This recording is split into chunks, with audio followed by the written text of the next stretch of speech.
Hello and welcome to Let's Talk Transformation. So today I want to start with this. Imagine tomorrow your talent walks out the door, your business model shifts overnight, AI enters the mix. My question is, do you still know how to win with people? And this is the question today's guest brings to the table through her work as a corporate psychologist and also head of talent advisory at Mercer, and also through her book, Work Different: 10 Truths for Winning in the People Age. Kate, welcome to the show. Oh, Susie, it's wonderful to be here. Thanks for inviting me. It's great to have you on the show. Um, I want to start with this idea of the people age. Okay, so a small question. Um, so not just digital age, not just AI, but the whole idea of leaders who lean into people differently will have a leadership advantage in the next wave of technology and therefore workplace change. Um, we've seen a lot of change since COVID. We were chatting before the show saying, COVID accelerated lots and then just never stopped accelerating things. So Absolutely. can we start there? What is the case for change, Kate? And why do we need to rewire the way we work? Yeah. Well, first off, I think many of our listeners will know, particularly if they're in the change space or the HR space, that it's people, not tech, that honestly breathe life into our businesses. It's Yeah, leaders, not yeah, totally, algorithms that give us a totally. competitive edge. But I do believe we're living in a period where businesses have never been under so much pressure to compete. Mm, We've got so much challenge to make our dollars go further. yeah, And that puts a premium on the talent we do have. Because what I'm beginning to see, and I'm sure many of the people on the call have also seen that, is I can't remember who said it, but actually a few years ago, one of the tech gurus said, "We're going to welcome the 10x employee," yeah, and at the time we all kind of laughed at that. But honestly, I think the difference between an average and a high performer is actually becoming more exaggerated mm, because of the opportunity to use generative AI tools and to do our work at a different level. mm, And what that says to me that we've really got to get our hiring right, our development right, our promotion right to kind of unlock those opportunities because we mm, just can't afford to be a lagger here. mm, Um, but at the same time, we've also got to remember that workers have more options of where they go, particularly yes, top talent, yeah, than ever before. mm, And as you've seen in my research, many mm, workers believe that work is fundamentally broken today. I think it was like 1 in 5 of Gen Zs in our global talent trends research said, I don't even want to work in the jobs that are out there today. So, mm, we've got to reconcile these two. On the one hand, we can get that potential productivity lift because of augmented intelligence with Gen mm, AI and all that good mm, stuff.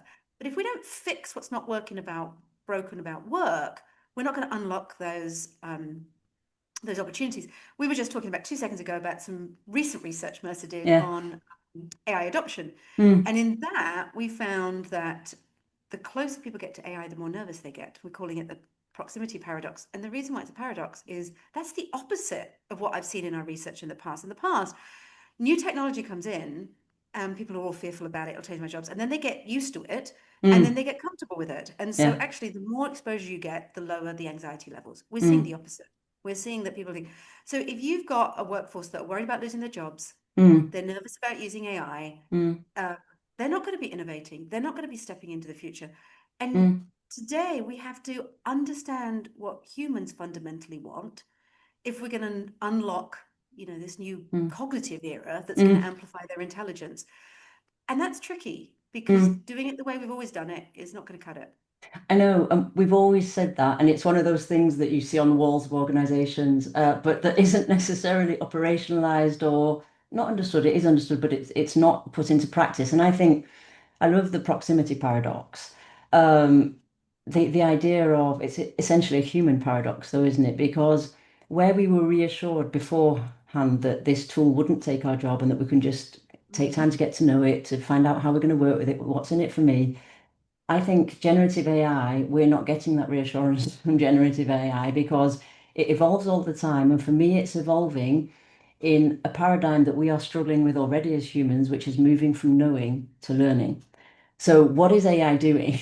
It is essentially every day saying to us, hi, you can partner with me, I know more than you.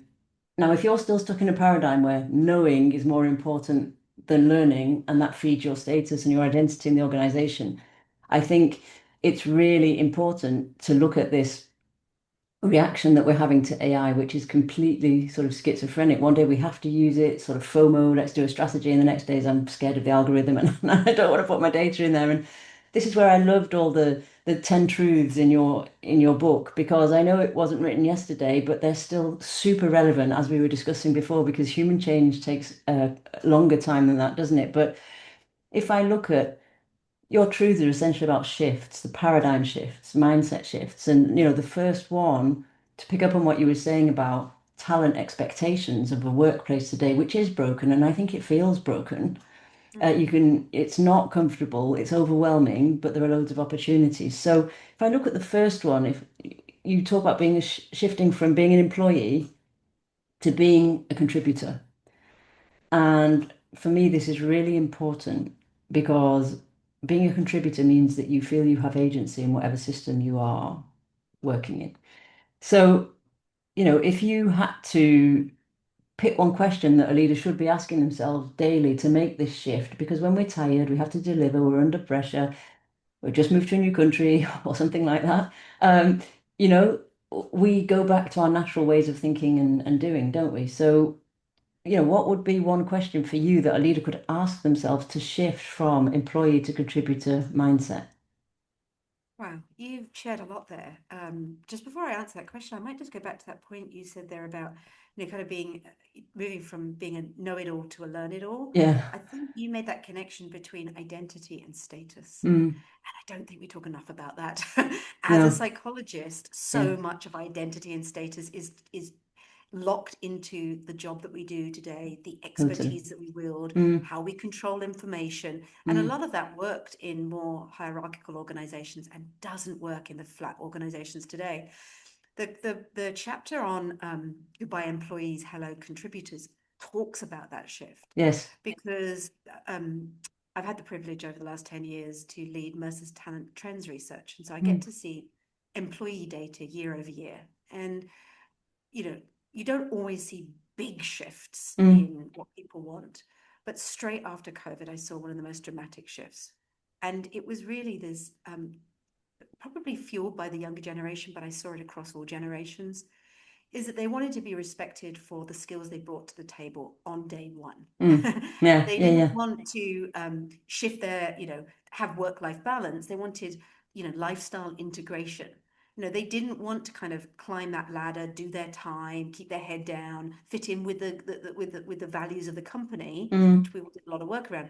What they wanted was the company to understand their values and be vocal on their values, to respect them. They wanted to yeah. shake things up. It's a really, really different mindset. And so if you were to challenge me on kind of one question that I would ask, I would probably say, look, I like the net promoter concept, Mm, like do you think that your direct reports would recommend a role in your team today? Because if you could answer that positively, then I think that the leader really knows what their team values. mm, And they probably had some honest conversations with them about what it really takes to to be rated highly today, mm. to get promoted, to get rewarded. And we're not having enough of those good conversations. So it's a kind of question because I think you can only answer that positively if you do some of the other things. And part of that research we did at Mercer showed, the loyalty contract's gone, the Mm, engagement contract's gone. You can be engaged but still want to leave. mm. But now, what people were saying is, I would forego a pay rise for greater health benefits, Yeah. for more time off, for flexible Mm, working. I've never seen so much desire to prioritize things that set outside of work, and mm, saying that the deal is no longer about me being engaged on the job. It's about me knowing you're going to keep me employable. It's mm. about me knowing you're going to help keep me and my family safe. It's about me knowing that you care enough about my um, sense of self, my voice, Mm. and you're not going to, hand me back to my family on a Friday night, completely fatigued and Yeah. exhausted, where I've got no time to even plan my weekend. Mm. Those are the things that I think maybe Gen Ys and Gen Zs have taught the rest of us to say, there is more important things Yeah, than yeah. just the work we do. And if Mm, we're going to stay relevant, we need to be in an organization that cares about us and cares about um, guiding us so we stay relevant. And mm, that's the that AI thing. That other piece of research we were chatting about just before the call, only 1 in 5 employees said their manager has had an honest conversation about how AI will change their job. yeah. I mean, And, yeah. And I and that's think a bit that, worrying yeah. because, I mean, 1 in 5, I mean, that's the biggest thing that's happening in our world. And so basically, employees are being left their own devices to figure Mm, out what I need to do today to stay relevant and mm. have no idea what their worth is going to be like tomorrow. But and I think it's related to what we were saying about the proximity paradox, because their managers or leaders are probably not talking to them about it because they haven't figured out or they don't know for themselves what it means for them, their strategy, and therefore their job and their team. And I think this is all mixed up with this identity thing. Um, but if I am my results, if I am what I know, then what happens if I have to turn around to my team and say, I don't know? Spot on. And Susie, we've got really good at that during COVID. I mean, Yeah, one of the things I loved during the COVID period was executives, CHROs, even just business leaders were getting on calls saying, I yeah, don't know what's happening and I yeah. don't have the answers, but why don't we raise it? And I don't know, I feel we've lost some of that. So I did quite a lot of research during COVID, and unfortunately, 80% of the executives I talked to said that they felt that there was only a 20% chance that they would not, that their organizations and them as leaders would integrate this learning from COVID into their way of leading and the culture, because once it was over, the it being COVID, then they would go back to delivering, being under pressure, leading things, And, and and, that, and that's they're what needs not to get mutually coached. exclusive, but No. it's And the scary. problem is that what happens is people look at, well, what's the turnover rate in our organization? Yeah. But that's more driven by the labor market and Yes. the general sense of certainty. Mm. And so I know from our research that there are organizations sitting on teams that, I mean, they're not quite quiet quitting, but Yeah. they're biding their time. Yeah. And that I think is one of the most worrying things. Yeah. You asked me what one question I'd get leaders to ask, which is, would my team members recommend a job here? Mm. But I also think if it was one question for HR, I would say to HR, do you know what your reputation is externally? Do you know why people stay or leave? We've been playing around with some AI tools that can scrape sort of everything that's been said about your company in the last year Mm. and then compare it to the top 3 or 4 competitors that your people normally leave you for. And it's been hugely Interesting. illuminating. Yes, Yeah, it is. And it's very intimate actually, because it's of actually course. real commentary. So Yeah. it's like running like a digital focus group, but on steroids. And when you get it back, and I am talking from, I actually did it on a couple of our couple of the Mercer offices around the world and Mm. compared to our competitors. And it was just fascinating. But the fact is, a lot of our clients are actually nervous to get that information. Of course. And And I I'm can, like, we are living in a flat, transparent world where the younger generation are much more comfortable than we are yeah. speaking on social media. Why would you not want to know that? Because as soon as the labor market becomes a bit more buoyant, the people that are going to leave are your top talent. It's going to be Yeah. the ones that have the other opportunities. And that's exactly what you don't want Mm. in this era where there's a Mm. real premium on top talent because Mm. Mm. they can contribute far more than they could a couple of years ago. Yeah, and I think the sort of the war for talent and the top talent discussion, but also it puts people who are somewhat stuck in an old paradigm into hypervigilance, which which is never good for information Absolutely. transparency or, empathetic leadership. So I think we have these two big subjects in the organization. If I come back to the talent one, you discuss one of your truths, which is supply is unchained. So the idea that talent supply chains are global, flexible, fluid, and today they are more than ever. And I think that's a good thing. there's lots of opportunities, but it's a massive challenge to existing systems, isn't it? It's a huge shift, not only in the definition of talent. I've always had a big question around what is a talent. We won't go there, that's a whole other podcast, but hold that thought. But the definition of talent and talent models, but also in the culture, systemically, how do you keep those talents? How do you incentivize the approach? How do you keep them stimulated? So, in this world of remote gig on-demand talent, how do you think more traditional organizations could redesign their talent supply models, I'm going to put in inverted commas, to stay ahead? Because, talent models, talent programs, they shouldn't look anything like they did 6 years ago, should they? Um, you've actually introduced a lot of concepts there, Yeah, and sorry. this is no, it's good, it's good. I actually think this is one of the most exciting things that are Yeah, going on, yeah. because as someone who's been around the HR talent space Mm, for mm, about 30 years, some of the things we wish we could do 20 years ago, we can now do. yeah. And I'm going to call a couple of them out. So one, if we want to get more agility into our workforces, I think we do need to do intentional work redesign. Mm, And I am seeing some companies really do that particularly well. mm, So we've got some large financial institutions that are saying, if we look at the jobs today, which jobs lend themselves to being fixed jobs where we actually do want the learner tools that have got the knowledge, the expertise, because we want that. mm, We were having, I'm just about to jump on a plane. I want to make sure that my pilot has a fixed job. I don't want him moonlighting as a Uber driver. I want mm, him who's done that many, many times before. But there are other roles that can have a degree of flex. So they've got maybe 10 or 30% of the time where you could do internal gigs or other things. And then you've got fully flow roles. Now, those fully flow roles, you're probably more familiar with them like in the IT department, and you mm. have a ticket and the people flow thing. We are now seeing them in all parts of the organization. But what I'm finding Interesting. is that the organizations that are really sort of thinking, hey, how can we get more agility in our workforce to solve real human problems? And what I Mm, mean by that is, um, if we say, let's take the healthcare industry. I think mm, all across Europe, across the US, we haven't got enough doctors and nurses coming through our healthcare industry.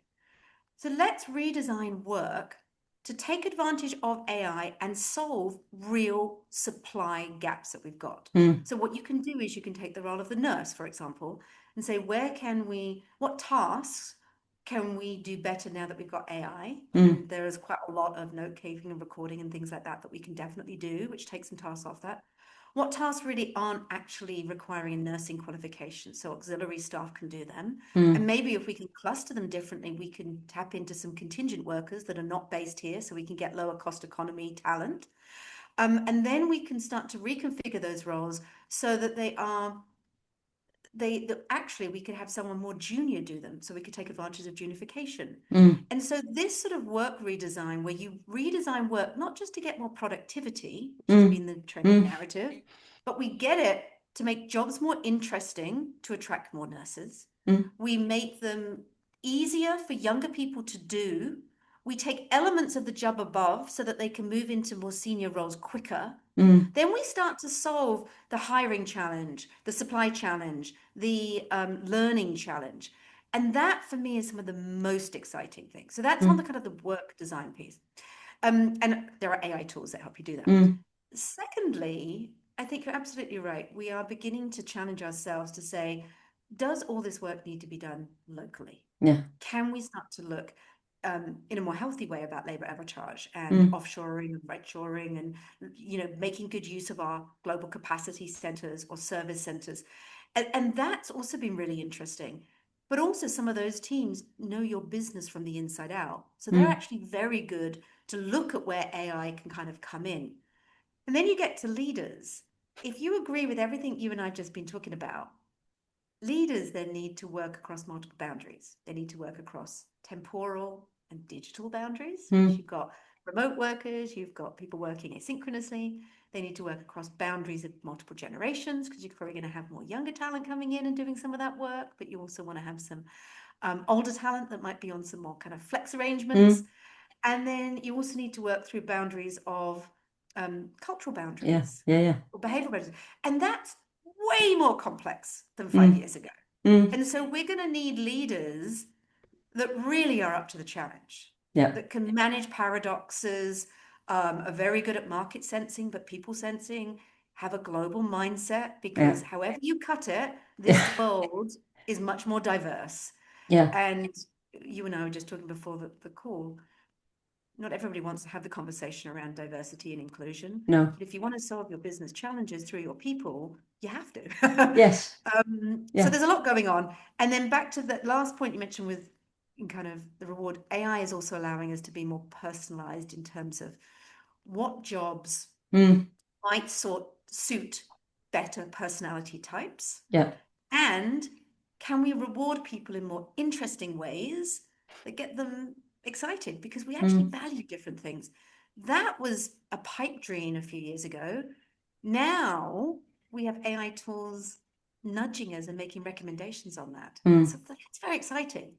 Yeah, it is very exciting, and I think it's valuing difference and talking to difference, which is something that we haven't been able to do in these one-size-fit-all organizational cultures until today. And it's ironical or paradoxical that AI is nudging us to do that. But it brings me to this whole upskilling discussion. So Mm, upskilling is a huge discussion in the AI era because of tech, but more importantly for me, because of the people. So you mentioned quite a few strategic leadership skills that aren't necessarily in leadership development programs today. Okay, so understanding the sort of deeper psychological discussion around my identity in the organization, what triggers me, where my worth is, how I value it, global mindsets, different perspectives, all these things, navigating uncertainty. So, how can we, like you say, skills are the real currency, and I loved that truth because it is so true. In the same way that if skills are the real currency in the AI era, then relationships are the currency of the systems that we're building. So in fast-moving industries, you've already talked about the healthcare industry. How can we work with organizations so that the system also prioritizes skills over identity, over tenure or level of organization, because we risk losing talent, as you've already said. They will just leave and go elsewhere. That's a whole discussion around the war for talent. And it's not just the new generation, is it? I know it's more prominent in the new generation, but I see a lot of people leaving because they can't find what they want in their organization or what they need. mhm. Well, look, I think we need to get a lot better at ensuring that the talent that's a culture fit with our organization does know about the great opportunities and career paths we have in our business. Mm, mm, And that is sort of democratizing the opportunities that we have. And I think talent marketplaces can do a wonderful job of that, but there are many other ways to kind of solve that. But secondly, it's pretty hard to move to more skills powered talent practices if we don't have good information about what skills we will need in the future yeah, and what skills we have today. And as much as I think there's some fantastic commentators on that journey, and Ravan Jasuthasan, who's a colleague of ours at Mercer, writes a lot on that, I still believe we're right in our infancy in yeah. understanding it. Mm, Because even if each business leader has done a good job of saying, this is where our business is going to head, and these are some critical skills we need, maybe time horizon 1, time horizon 2 mm, skills, maybe. Even if we've got an internal system where employees are rating their skills, or the system is scraping their LinkedIn profile to infer their skills, even if we've got that in place, mm, um, to really power up our systems, you need leaders okay about loaning their talent for other opportunities. Because if you think about skills being the currency of work, you need leaders who go, I'm going to hire people that has potential, or I'm going to hire people on skills mm, that maybe hasn't got the tenure, the background, the expertise, the know-how, because I can get that in a different way. mm, That's a big shift. mm. Then if you want to use skills to move people around internally, you've got to say, well, look, I'm paying for this person, but I'm Yeah. okay with their moonlighting for part of it. Yeah. And there are ways to do internalizing, but it's still a massive mindset shift. Yeah. And then if we agree that the roles are flatter, and that today it's about skills passports and experiences, Mm, the amount of time that people are going to be in your team is going to reduce. mm, And again, that's quite unstabling for mm, both the individual, but also for the managers. So the point about what does it look like when we move from more of a job-based culture to a skills-based culture has to be defined. mm, What does that look like for an individual, a line manager, a hiring manager, HR, so that they know what's the benefit of making the shift? yeah. Because we're going to have to very clearly demonstrate that back to them at regular intervals Mm, and tightly govern that benefit realization. yeah. Because at the moment, it feels like a layer on, just like Mm, AI feels like a layer on old talent processes. yeah. Still sometimes feels like a layer on how we're thinking about job. Mm, And that's just exhausting. mm. Yeah, and you can get caught in that wheel, can't you? Because digital was a layer on in terms of, lots of things like crowdsourcing talent, as you say, which works until the manager says, "Oh, you can't have that talent, it's mine." Exactly. Although they've bought into the system and they're sponsoring it, but on that particular day they need that person. So it's a whole change, isn't it, in systems, and AI is adding a level to that, of Yeah. course. But it's this shift from individual to collective. Yeah. And it's Um, not just about managers failing to make that shift as well. mm, I think individuals aren't really tuned in that this is the new world. mm, We at Mercer have been asking our people to say, look, if your job did disappear tomorrow because of AI or other mm. disruption, what one or two other jobs in the firm could you do with the skills you have? Yeah, transferability. Yeah, yeah. And yeah, and then what one or two other skills so that people have a plan B, which just hasn't really been in our sort of development planning or in our sort of DNA. Mm. Yeah, but like you say, it's another open discussion that isn't yet open in organizations or isn't a reflex, which would solve quite a lot of, I don't really know what AI means for me, and I'm not sure what's going to happen to my job. Susie, you've said that quite a few times, and I think you're absolutely right. I don't think we are properly equipping our managers Mm, to have good quality conversations mm, about pay, flexible working, AI, and skills. yeah, And that is a real challenge. I yeah, mean, we've been seeing a bit of that with the pay transparency laws that have been coming yeah. in across Europe, which has sort of forced, you better know what Mm, your pay philosophy is because you're going to mm, have to communicate it. And mm, if there are differences, you're going to have to explain it. And that's been quite good to kind of raise the caliber there. And then I've also seen as people have brought in kind of AI coaches for performance yeah, management, yeah. they've gone, well, if I've got to teach the AI coach what our performance management philosophy is, I better find out where it is. I think we need to do the same thing kind of on the talent side to say, Yeah. you know, if you're going to have a conversation with people about skills or Mm, how it's going to change their roles, we actually need to think about that and yeah. maybe what skills we're going to measure and how we're going to measure them and what are the implications for that. Mm, because and then there will be another layer on, won't there, with the human AI teaming, because AI is going to become a team member in some way, shape, or form. So the same discussions are going to be had there, aren't they? And I think it's interesting to look at what does that mean for how we equip our leadership on a human level, the Mm. human dimension of, the systems they work in, because AI will do a lot of the rest. So I think the Yeah, discernment that absolutely. humans bring is something AI doesn't do yet. And I know you talk about one of your truths is around purpose and empathy. And I think, we don't have, that's a whole different podcast as well. But we are talking about having these empathetic conversations and understanding what the other person needs from a human connection point of view. I don't know how you see that playing out in the next year or so. Look, I do think we need to relook at what makes a great leader in this Mm, era. mm, I think if we haven't revisited our high potential identification yeah.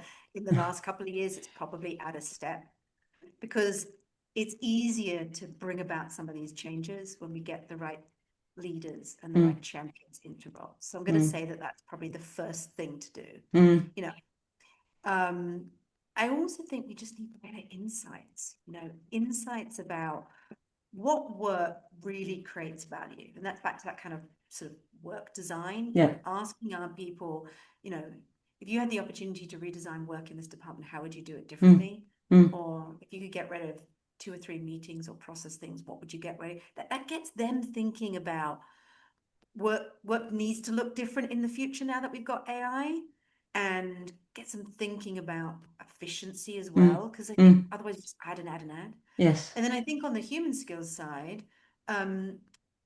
we really do need insights about what human skills we're going to place a premium on, Mm, because that's shifting. We mm, know that more relationship skills are going to matter.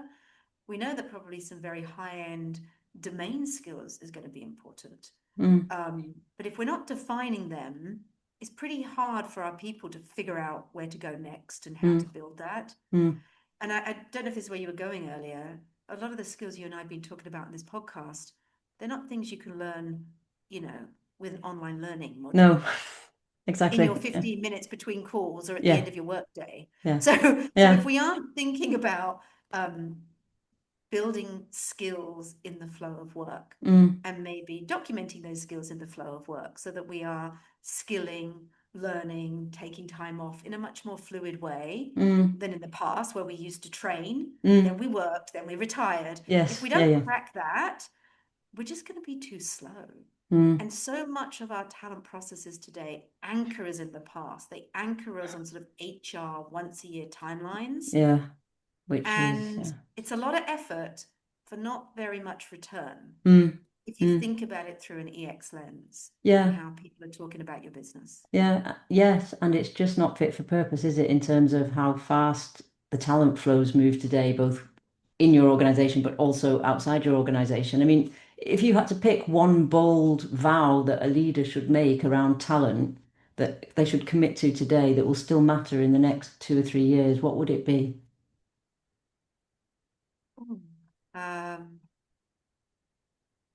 You can have two. no, I like it. I like the question. In fact, I've loved all your questions. Look, you know, from a mindset perspective, I think if every leader committed to making, to breeding great leaders. Mm, So, and this is, I have, it's not a fully formed idea, but as I've been speaking to talent leaders across the world, mm, this piece coming back of we've sort of lost the mechanism to build great leaders. mm, We've got people in our organization that maybe through COVID didn't get to absorb all the learning mm, about how to show up at work. Their understanding around how businesses make money is particularly low. And they're very comfortable interacting via text and via mm, digital. mm, And yet in the future, a lot of what they have been honing in their skills actually will be done by AI. What mm, I need is people who can be empathetic, who can inspire a team, mm, who can sell internally, sell externally. And some of these skills are hard to learn in that more sort of introverted mm. tech interaction. So if leaders committed to building other leaders, I think that would make a difference. And that means they would have to make sure those leaders knew how AI is going to impact our business.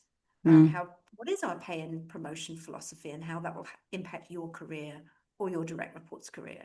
mm, And they would have to make sure that those leaders felt empowered mm, to lead, mm. empowered to take risks.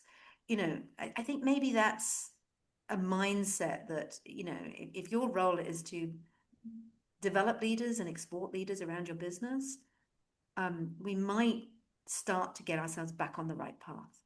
I like that idea of my role being to develop and export to the different places where the organization needs it, because we're back to the collective performance discussion, which today is spoken about, but not necessarily ingrained in the way we recognize, reward, and and also place employees, the opportunities we give them, what we propose to them. I think it's really interesting to think we all know that leaders should be developing their people, but making it a vow, Yes. I find very impactful that my vow as a leader is to breed other empowered global leaders. Yeah. You only Yeah. gave me one, so I was trying to think of one that could encapsulate a lot of things. Yes. But I think it's a mindset shift, Yeah. because Totally. we've flattened our organizational structures. We've got Mm, less people coming in the graduate level. they're not going to be learning those leadership lessons from before. And yet we know that as AI burrows into the middle of an organization, we're going to be paying more of a premium for that in the future. Mm, And those are at odds unless we really focus on it. mm, Um, yeah. mm. What would your final call to action be then for leaders listening today that are looking to understand what work different means for them? Because what I take from our conversation is not enough time is spent, and it's an observation, not a judgment, because life is busy, but not enough time is spent on really thinking about what work different means for me as a leader, for my team, and therefore for my organization. Honestly, I think you hit the nail on the head, and it is actually research driven. Mm. We asked a question in Global Talent Trends last year, which was sort of the first one was, what's the number one reason why you're embarking on transformation? Mm. We gave them a whole list of about 10 items. And number one was to drive up productivity. Okay, I think productivity has definitely been a big topic for everybody around the Mm. world. Then the second question was, what depletes productivity today? And we gave a massive long list. Very few people said it's not having access to a large language model. Yeah. What most people Yeah. said Yeah. was it's too much busy work, Mm. not enough thinking time, unsustainable workloads, Mm. stress. Mm. So we can do all this great work bringing in this new world of AI and saying, we all need to move up the value chain to stay relevant in the future. But if our people are exhausted, depleted, don't have enough capacity to learn new skills, we all fail.